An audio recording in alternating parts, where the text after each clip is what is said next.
Pemirsa, Anda kembali menyaksikan program Juru Bicara. Baik, Pak Dirjen, ini kita kembali masuk ke intinya Pak, langkah-langkah yang dilakukan oleh pemerintah untuk menyatukan berbagai informasi ini agar adanya narasi tunggal yang akan disampaikan oleh banyak pihak, sehingga informasi ini bisa masif, cepat, dan terintegrasi. Kira-kira langkah orkestrasinya seperti apa nih Pak?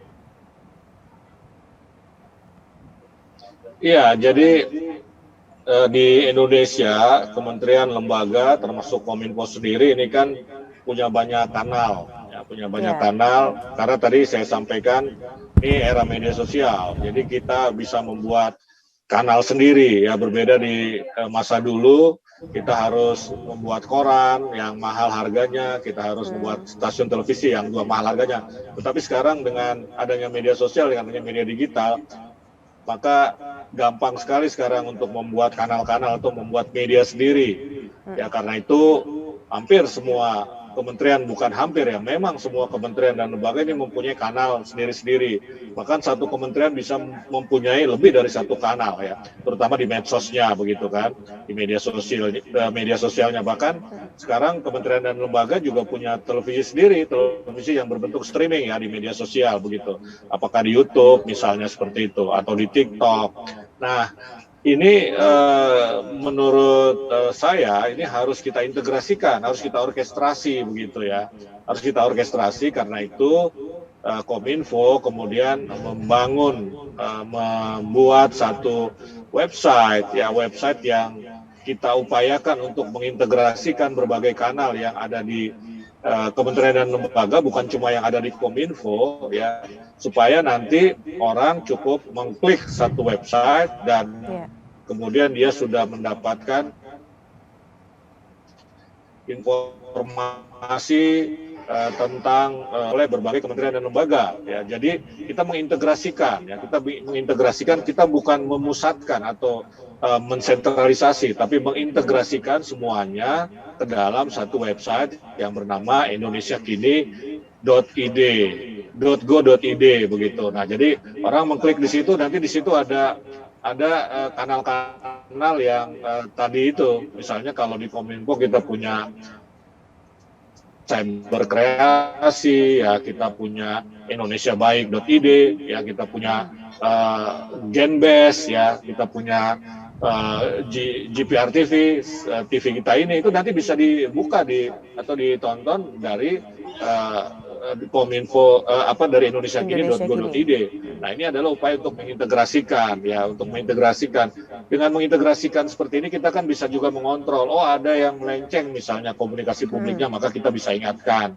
Kira-kira seperti itu begitu ya. Jadi ini adalah ikhtiar ya, atau upaya untuk mengorkestrasi dan mengintegrasikan komunikasi publik pemerintah, terutama komunikasi publik yang disampaikan melalui media begitu, melalui media sosial terutama.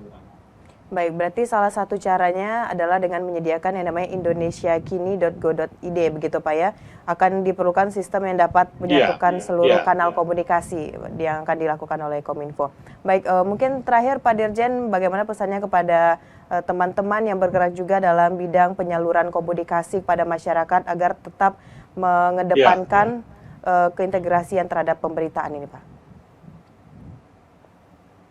Ya, sebetulnya kita ini kan sudah punya panduan ya, Inpres nomor 9 tahun 2015 ya, tentang komunikasi publik.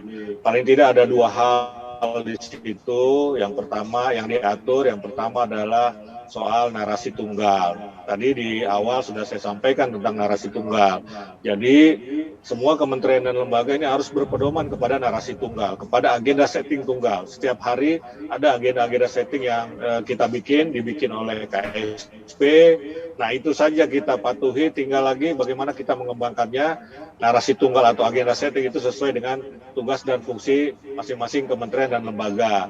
Nah, yang kedua, Inpres tersebut mengatur tentang orkestrasi komunikasi publik yang dilakukan oleh IKP Kominfo. Nah, pembuatan indonesiakini.go.id tadi saya sampaikan adalah upaya untuk merorkestrasi dan mengintegrasikan komunikasi publik itu. Nah, jadi patuhi saja ya dua hal itu. Ya, siapapun yang bergerak di bidang komunikasi publik di kementerian maupun lembaga mematuhi Inpres itu, saya kira kita akan lebih mudah dalam menangani komunikasi publik.